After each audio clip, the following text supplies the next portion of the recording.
My wife's death was ruled natural. Heart failure. Nothing suspicious. That's what the doctors told me, and I believed them, until 1 week later, when her lawyer called with a recording my wife had secretly made. In that recording, she named the person who had been slowly poisoning her inside our own home. The same person we had raised like our own daughter. Nothing prepares you for the moment you realize your loved one didn't simply die. They were killed, and worse, they tried to warn you. Walter always thought he understood what growing old with someone meant. The quiet mornings, the predictable routines, the comfort of decades spent side by side. At 72, retired from a long career as a postal supervisor in West Seattle, he was ready for a gentle final stretch of life with his wife Helen. They had built something steady, something peaceful, something they believed nothing could break. Then, about 4 months before her death, Helen began to change. At first it was subtle. She felt winded after climbing the stairs. She blanked on names she had always remembered. She laughed it off, brushing a hand through her silver hair and blaming age. Walter tried to mirror her lightness, even though a small unease tugged at him. These were small things, he told himself. Ordinary things, just the natural wear and tear of time. But the small things grew. Helen's fatigue deepened. Her appetite faded. Some mornings she woke so dizzy she needed both hands on the wall just to stand. Walter watched her retreat into longer naps, shorter breaths, quieter days.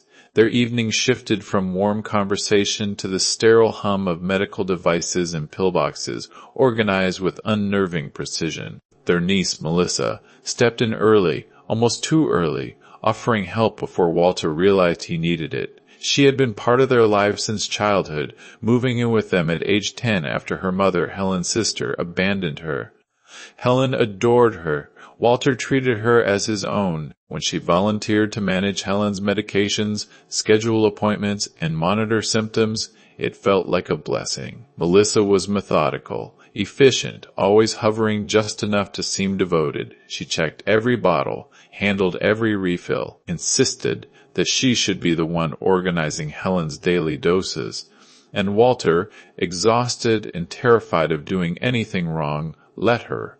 The house began to feel like a place suspended between life and decline. Photographs on the walls, weddings, birthdays, vacations looked down on a version of Helen neither of them recognized anymore. Walter listened helplessly as doctors gave the same vague reassurance every time: age, heart strain, natural progression. Then Helen's health collapsed. One morning she could barely breathe. Her skin turned pale. Her heartbeat thudded weakly beneath Walter's trembling hands. The paramedics arrived fast, but not fast enough. Helen slipped away in a sterile hospital room with Walter gripping her fingers, devastated, begging whatever powers existed to give him just a little more time. A week later, after the funeral, the house felt impossibly large. $3.1 million of brick, wood, and memory, and Walter wandering through it like a ghost. Melissa's husband, Brad, gently encouraged him to consider assisted living. The suggestion felt practical, logical. He was aging. He was alone. And every room in the house whispered reminders of Helen. Walter believed the story was over. He believed grief was the enemy now. He had no idea the real story hadn't even begun. The truth was waiting for him, just one phone call away. 1 week after Helen's funeral, the house felt unbearably hollow. Walter moved through it like someone wandering through a museum of memories. Every room carried a different ache. The quiet was not peaceful anymore. It pressed against him, reminding him of what was missing. On a gray Thursday morning, as he sat at the dining table sorting through condolence cards, his phone buzzed. The screen showed a name he had not expected: Karen Soto, Helen's longtime estate attorney.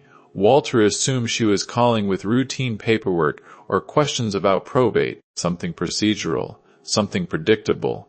But the moment he answered, everything felt wrong. Karen's voice was tight, breathless, almost shaky. She did not offer condolences or small talk. She went straight to urgency. She told Walter he needed to come to her office immediately. She stressed that he must come alone. No family, no friends, no Melissa, no Brad, no one.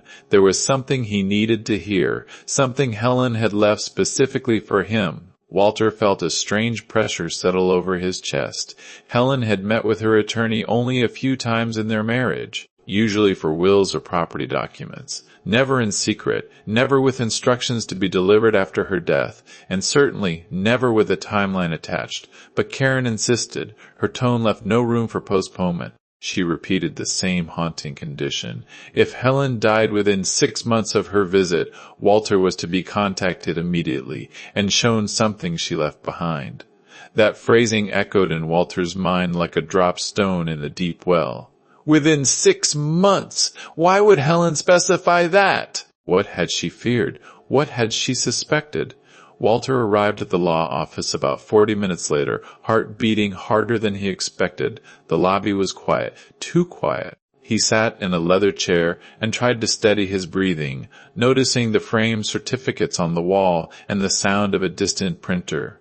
Life outside these walls carried on as usual, but inside, something felt suspended, waiting to fall. Karen finally stepped out to greet him. Her face looked tense, and she seemed to be choosing every movement carefully. She locked her office door behind them before speaking.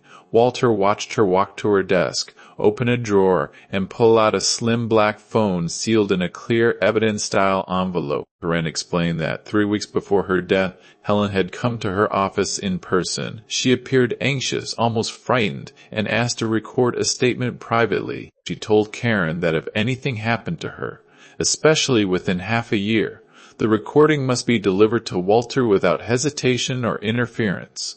Karen opened the envelope and placed the phone on the desk between them. The gesture itself felt ceremonial, like placing an urn or a relic. She pressed play. Helen's voice flowed out of the small speaker, shaky, exhausted, yet unmistakably determined. The sound of her breathing came through first, slightly strained. Then she began speaking. She said she had been feeling increasingly sick in recent weeks, far more than her doctors could explain. She described confusion, dizziness, and alarming drops in her energy. She said it felt artificial, abrupt, not like the normal aging she expected. She mentioned Melissa's growing involvement, how Melissa insisted on managing her medications, reorganizing her doses, and preparing all her pills daily. Helen explained that something started to feel off, a vague suspicion at first, then stronger. She decided to act quietly. She took her pill organizer to a local pharmacy and asked for a discreet analysis. The pharmacist found something alarming, traces of extra crushed medication mixed into some compartments, pills she had not been prescribed, pills that could worsen her existing conditions. The recording carried a tremor of fear. Helen said she did not want to accuse anyone without proof, but she felt watched. She felt manipulated. She felt poisoned.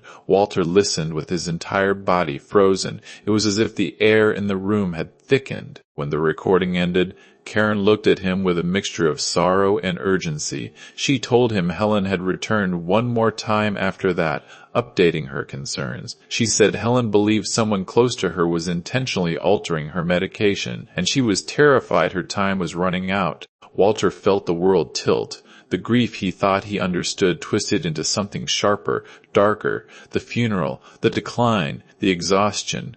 None of it sat the same anymore. Something had happened to Helen, and this recording was the first crack in the surface. Karen leaned forward and said the quiet truth. Helen was afraid she might be killed. That was the moment Walter's mourning shifted into something else entirely. It shifted into suspicion, and then into resolve. He was no longer just a grieving husband. He was the only person left who could uncover what really happened. Walter sat in his car outside the law office for nearly 10 minutes after hearing Helen's recording.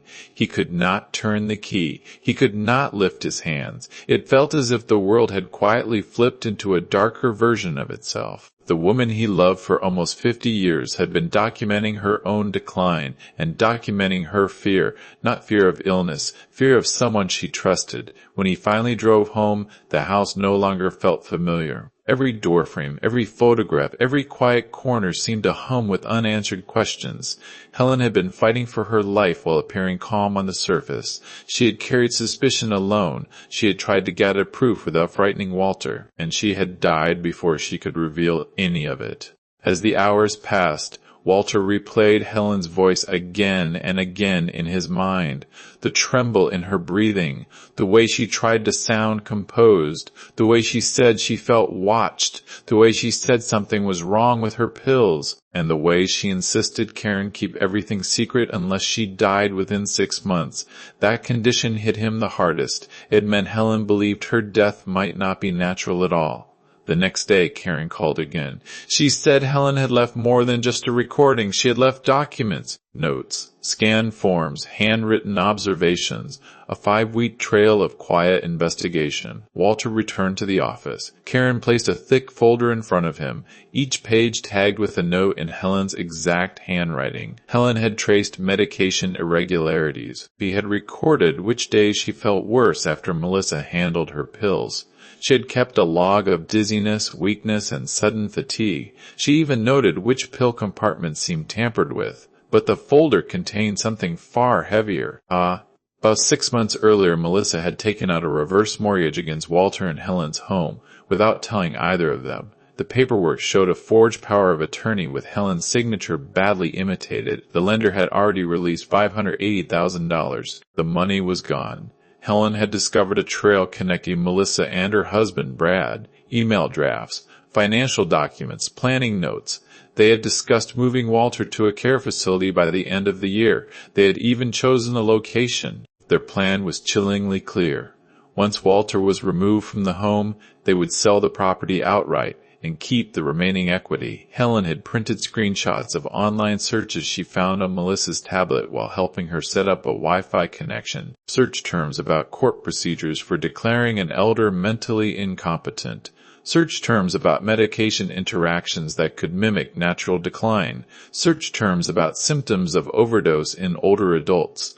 Helen had been terrified, but she had confronted Melissa anyway. 2 days before she died, she told Melissa she had discovered the forged power of attorney. She told her she knew about the reverse mortgage. She told her she planned to go to the police. According to Helen's final written note, Melissa reacted with a cold stillness. No apology, no panic, just calculation. That quiet moment stayed with Helen. She wrote that it felt like staring into the eyes of someone who had already decided what needed to happen next. That night, Helen's symptoms worsened dramatically. She became disoriented. Her breathing grew shallow. Her strength collapsed. Walter remembered that night vividly. Melissa urging him to rest while she stayed to monitor Helen's medications. Melissa insisting she had everything under control. Melissa pushing him to lie down and sleep. 48 hours later, Helen was gone. As he read the final page of the folder, Walter felt a wave of disbelief and fury collide inside him. The woman he loved had been slowly poisoned. The niece they had raised like a daughter had been preparing to erase both of them from their own home. Helen's investigation was incomplete, but her message was unmistakable. She had not died from age. She had not died from heart failure alone. Someone had helped her reach that ending. Someone close. Walter closed the folder. His hands shook. His grief hardened into resolve. Helen had tried to expose the truth. Now it was his turn to finish what she started. The next step was obvious. He needed a detective. Walter did not sleep that night. He paced the hallway over and over, running his fingers along the wallpaper Helen had picked out 20 years earlier. Every detail of the house felt different now. Not comforting, not familiar, just tainted. This was the place where Helen had lived, suffered, investigated, and finally died. And all the while Melissa had moved through these rooms as if she owned them. At sunrise, Walter returned to Karen's office. He asked her for the next step. Karen already had a name ready. Detective Samuel Ibarra, a specialist in elder abuse and financial exploitation cases. A man who had seen schemes like this before. A man who did not get surprised easily. Walter met the detective that same afternoon. Samuel listened in silence while Walter recounted everything. The recording, the documents, the forged power of attorney, the sudden decline, and Melissa's complete control over Helen's medications. When Walter finished, the detective sat back slowly, processing every detail. Samuel said something Walter already felt in his bones. Helen had not just been sick, she had been targeted, and the only way to move the case forward was to follow the medical trail she had left behind. Their first step was to subpoena Helen's medical records. Every hospital visit, every clinic check, every prescription refill, every note from every physician she saw in the past 6 months. When the records arrived, the inconsistencies immediately stood out. Helen's doctors had prescribed stable doses. Her vitals had been mostly consistent. Nothing in the files predicted a sudden collapse. Next, the detective obtained pharmacy logs. These were the real treasure. Pharmacies document everything: who picks up medication, when, in what quantity, and how frequently. Samuel laid the pages on the desk, circling dates with a red marker. Melissa had been the one picking up every prescription for the last several months. That alone was not suspicious. Caregivers often do that. The problem was the refill frequency.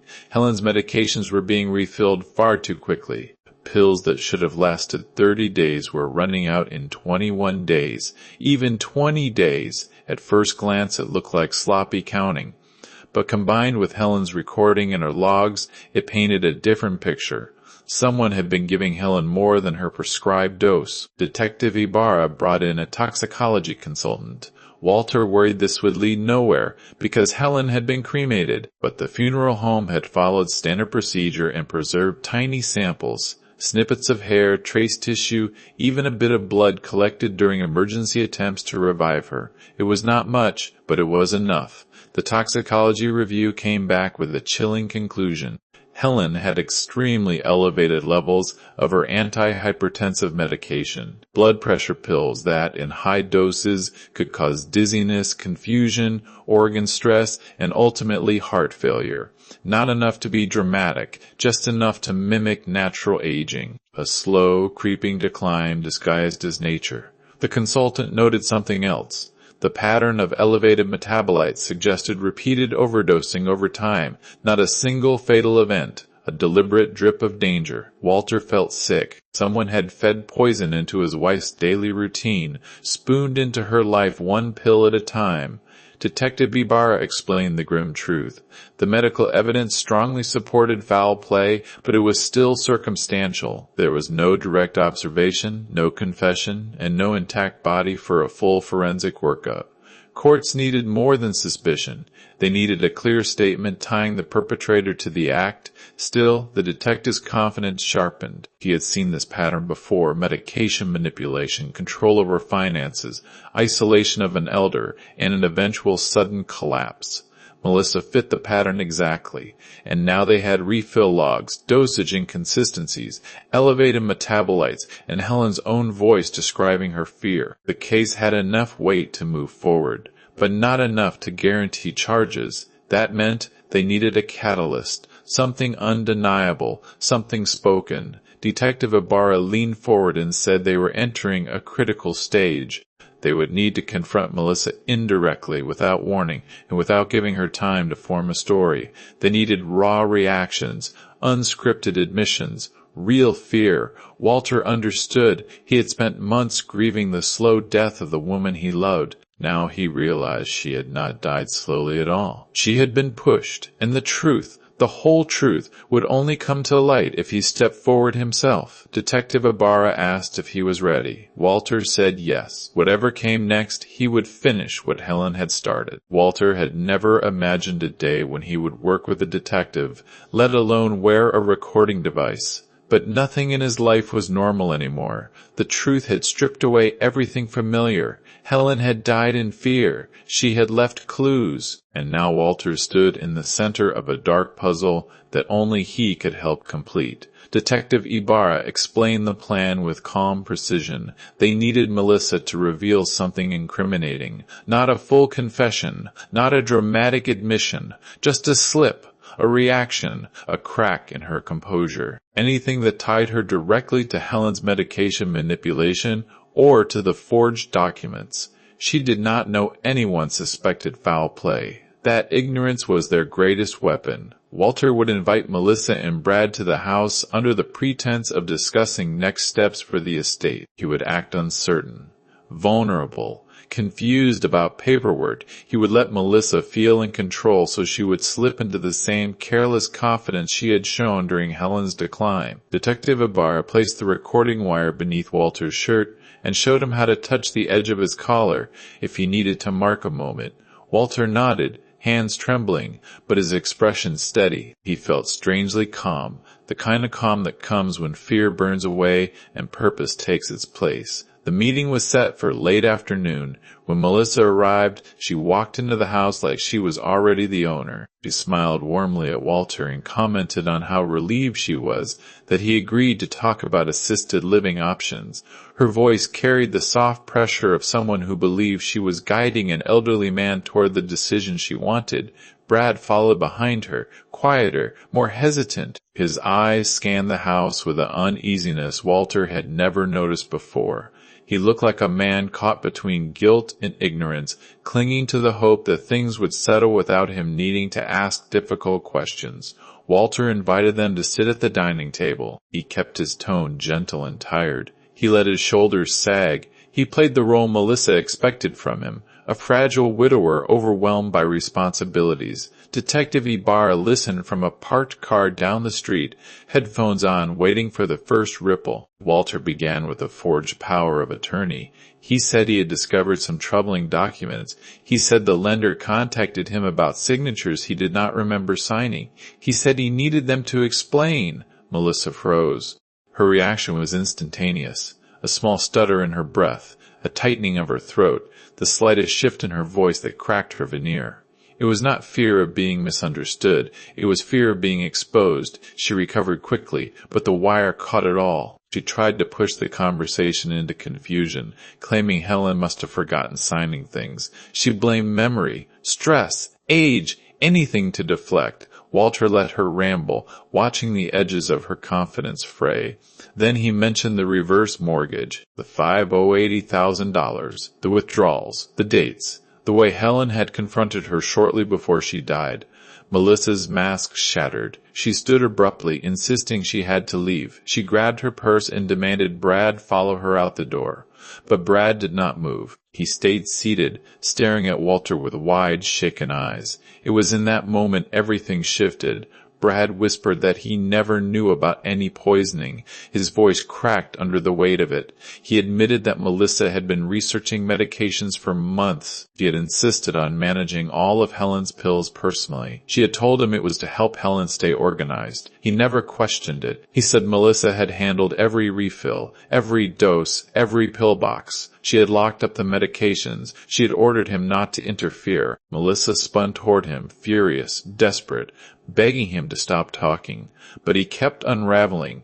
Each sentence was another thread pulled from the fabric of her lies.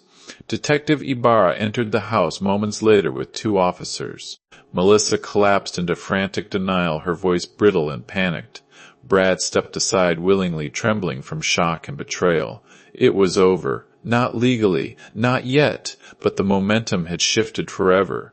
Melissa's plan had cracked open, spilling everything hidden inside it. Walter felt a strange mix of triumph and heartbreak. Helen had been right. Helen had tried to warn him, and now, finally, the world could hear her truth. This was the moment the case transformed from suspicion into inevitability. The path to justice had opened. The days following Melissa's arrest moved in a surreal blur. Walter had spent months drowning in grief, believing Helen's death was a tragic twist of age and illness. Now he found himself traveling between police interviews, court hearings, and long conversations with attorneys who repeated a single, reassuring phrase: the evidence was strong. Detective Ibarra kept Walter updated. The financial records, the forged power of attorney, the medication refill logs, Brad's statements, and Helen's own recordings formed a chain that prosecutors could follow step by step. There was still no full toxicology. Cremation had taken that possibility away, but sometimes a pattern speaks louder than a single test. The district attorney filed charges. Not premeditated murder, because proving long-term intent beyond a reasonable doubt would be nearly impossible. But second-degree murder? Yes, absolutely. along with multiple counts of elder abuse and financial exploitation. Melissa's attorney tried to argue stress, confusion, caregiving burnout. Nothing fit. Nothing explained the forged documents. Nothing explained the secret withdrawals. Nothing explained the steady, calculated increase of medication. In court, Melissa kept her gaze fixed on the table. Brad testified against her. His voice broke twice as he described the things he ignored, the things he trusted, and the things he wished he had questioned. Walter watched him with complicated feelings. Anger, sadness, a strange flicker of pity.